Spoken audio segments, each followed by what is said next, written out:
साहजिकच आहे, एक दुःखद घटना आहे आणि एक सुखद घटना आहे.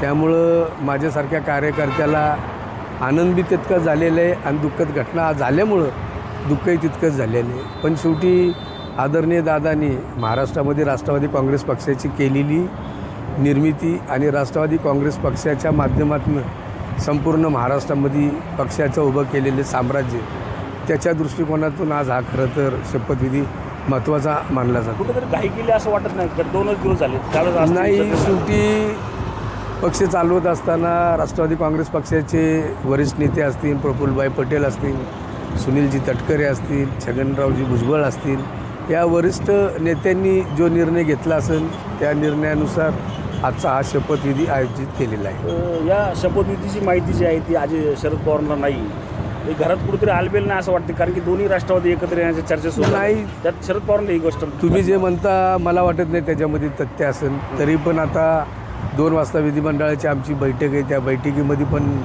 हा प्रश्न उपस्थित केला जाईल आणि त्या संदर्भात नक्कीच खुलासा दिला जाईल. आता हे 12 तारखेला पक्ष एकत्र येणार असल्याचं शरद पवारांनी सांगितलं. ती ही गोष्ट तटकरे असतील किंवा प्रफुल्ल पटेल यांना कुणाला माहीत नव्हती का?